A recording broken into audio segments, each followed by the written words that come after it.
You said back then that Facebook would always be free. Is that still your objective? Senator, yes. There will always be a version of Facebook that is free. Well, if so, how do you sustain a business model in which users don't pay for your service?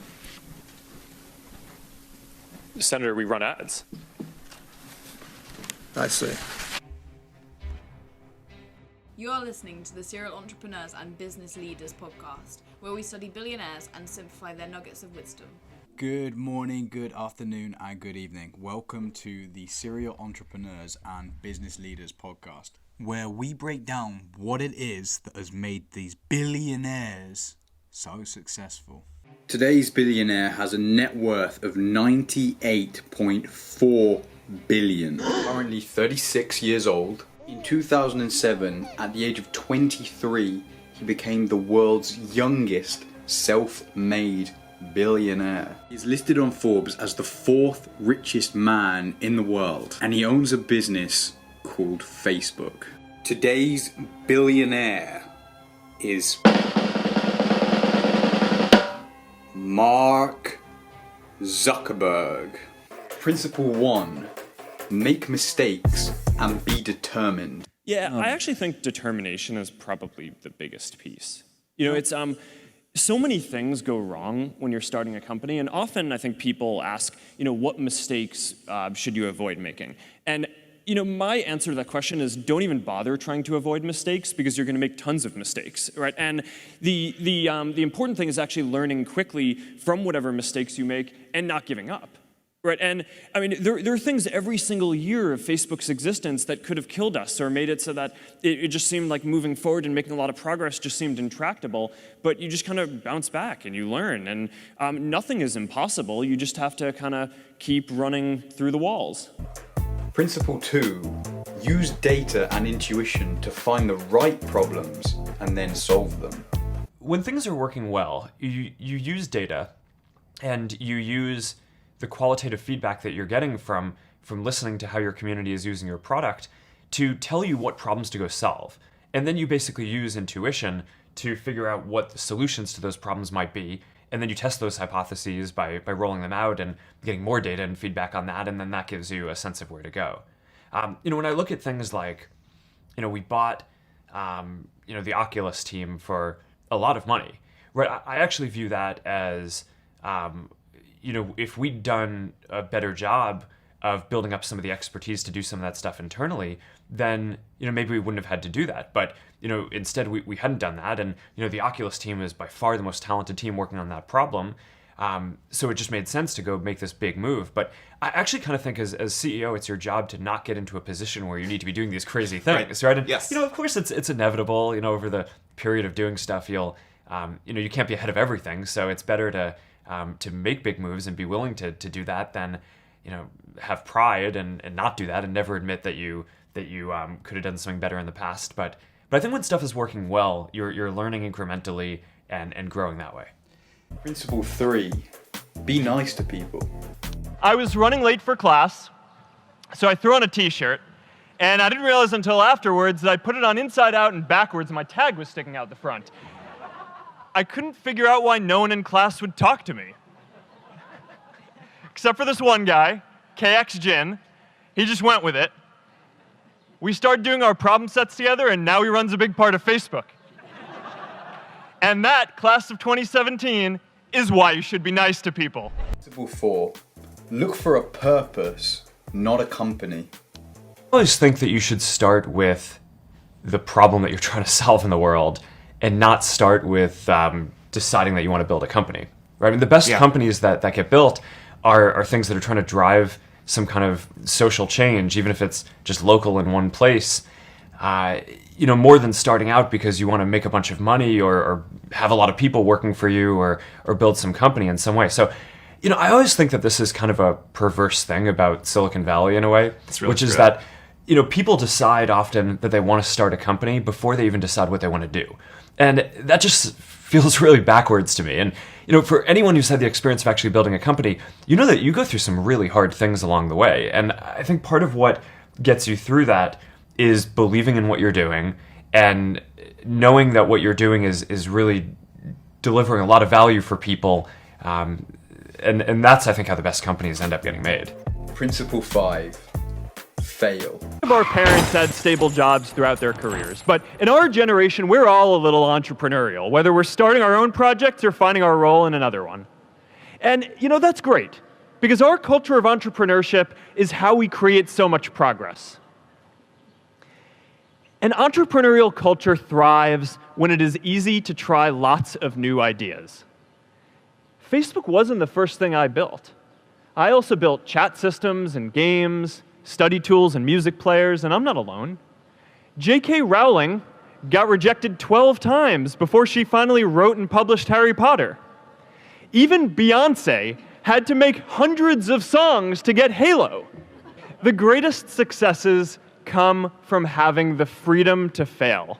Principle 6, hire talented people over experience. I can't institutionally believe that experience is that important, right? Or else I would have a hard time reconciling, myself, right, and the company. So, we invest in people who we think are just really talented, even if they haven't done that thing before. And that applies to people who are fresh out of university, as well as people like the CFO who took the company public, had not taken a company public before, right? And a lot of his background was in production development at Genentech before. So just focus on really talented people. And so if you don't have the experience to look for, how do you assess someone's raw talent? Well, often you can tell from different things that they've done, right? So it's not that obviously everyone's done something, right? I mean, even if you're 19, right, you've done side projects and interesting stuff, and I think what's important is not to believe that someone has to have specifically done the job that they're going to do in order to be able to do it well. One of the things that I think we've done well is just given the people at the company a lot of opportunity, right? So it's not just me who started when I was 19 and now I'm running this big company. There were a number of people who joined who were people I did problem sets with at Harvard, or they dropped out of Stanford, or different programs, who have grown with the company over this long period of time. And one of the things that I'm the most proud of is we have about 12 different product groups at the company, and all of the people who are running them, with the exception of one, did not join the company running a product group or reporting to me. That's amazing. And the one exception is David Marcus, who was the CEO of a $50 billion public company. So, so I'm pretty happy that he's on board, and having him run a product group, I think, is a pretty big coup too. But literally, none of them started off reporting to me. They all start off in different roles. Some were engineers, some were data analysts, some were product managers, and they've all grown. But I think what happens is, people see that you create opportunities for people, and that also, I think, keeps the best people engaged and makes the best people want to come work at your company because they feel like, oh, I'm going to get those kind of opportunities too. Principle 7, focus on the product. I take this responsibility that I have really seriously, and I really think that Facebook needs to be focused on building the best experiences for people around the world, right? And we have this philosophy that building the products and services and building the business go hand in hand. Principle 8, focus on the user experience.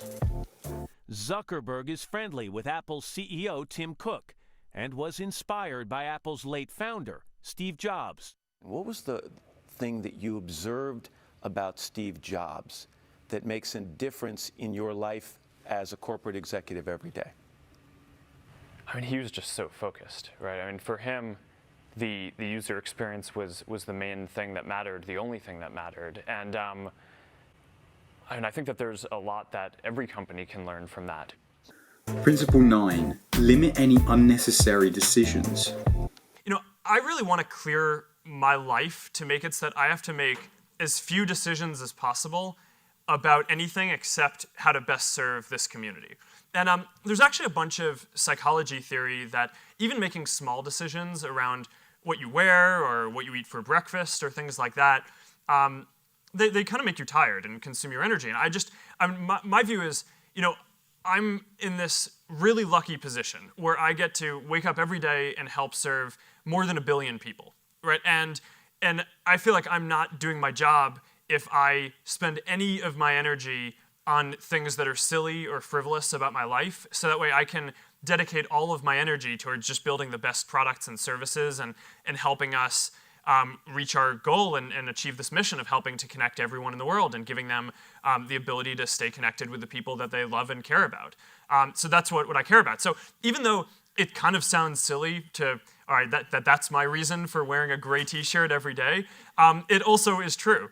Principle 10, don't sell out on your dreams. We'll always get criticized for moving too fast because there's always someone who wants to slow you down. Some big companies wanted to buy us. I didn't want to sell. I wanted to see if we could connect more people. Nearly everyone else wanted to sell. Without a sense of higher purpose, this was their startup dream come true, and it tore our company apart. After one particularly tense argument, one of my close advisors told me if I didn't agree to sell the company right now, I would regret that decision for the rest of my life. Relationships were so frayed that within a year or so, every single person on our management team was gone. That was my hardest time leading Facebook. I believed in what we were doing, but I felt alone. And worse, it was my fault. I wondered if I was just wrong. An imposter, a 22-year-old kid who had no idea how things actually worked. Now, years later, I understand that is how things work when there's no sense of higher purpose. So it's up to all of us to create it so we can all keep moving forward together. J.K. Rowling got rejected 12 times before she finally wrote and published Harry Potter. Even Beyoncé had to make hundreds of songs to get Halo.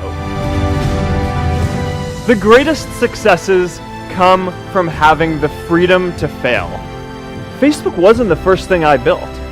I also built chat systems and games, study tools and music players, and I'm not alone. The challenge for our generation is to create a world where everyone has a sense of purpose. Principle 11, have a clear mission. You know, for anyone who's had the experience of actually building a company, you know that you go through some really hard things along the way. And I think part of what gets you through that is believing in what you're doing and knowing that what you're doing is really delivering a lot of value for people. And that's, I think, how the best companies end up getting made. Principle 12, focus on learning. I think the key is building a company which is focused on learning as quickly as possible. Right? Companies are learning organisms. And you can make decisions that either make it so that you learn faster or you learn slower.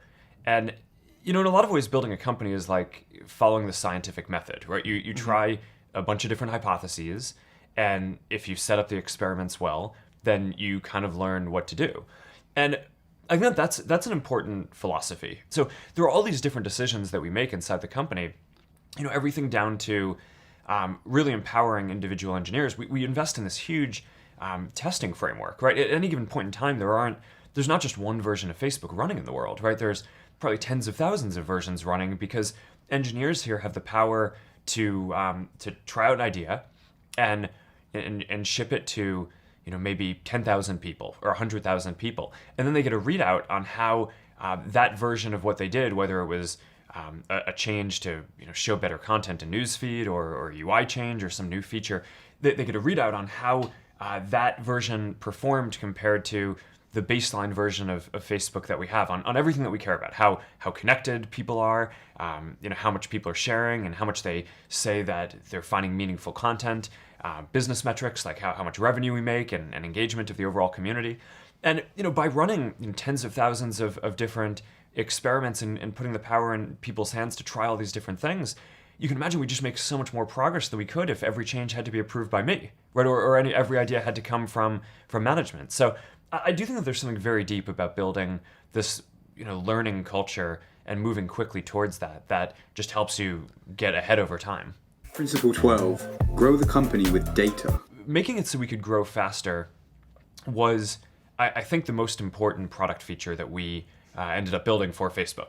And, you know, the traditional approach to growing and marketing is, you have a communications group or you have a marketing team and you buy ads. And, I think that sometimes there's a place for that, especially when you're trying to communicate something and get a message out.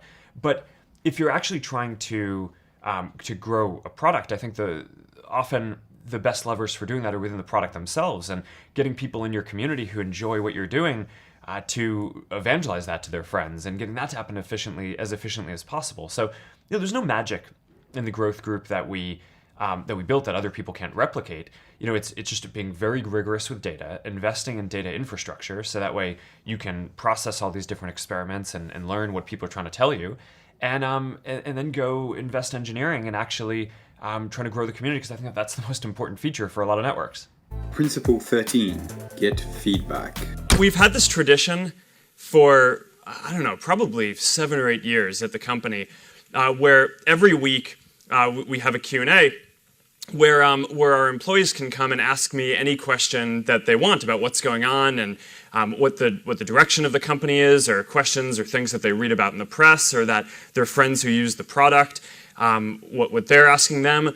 And it's been this really important tradition for us, both because we really believe in openness and communication, and that's kind of what Facebook is all about. But it's also really important for me and for running the company to be able to get feedback, right? And to be able to learn what's on people's minds, what our employees and folks who are part of our team are thinking about, and just kind of a lot of the time there are good questions that people ask that change the way that we think about what we're building and what we're here to do in the world, and that often make us go think and reevaluate how we should be approaching different problems. Principle 14, build a great team. I always kind of I get a little upset whenever any media attention focuses on me personally and me leading Facebook, much less a movie. It's been kind of a bad year, hasn't it? It turned out okay. Time, Academy. It turned out good. The time thing was awesome. That was really flattering. But I think that it's one of these things that the media systematically gets wrong, is that this idea that it's a person, right? It's never a person, right? It's always a team. And the most important thing if you are an entrepreneur trying to build something is you need to build a really good team. And that's what I spend a lot of my time on, right? I mean, I spend probably at least 3 hours a day with our core team, right, and doing things.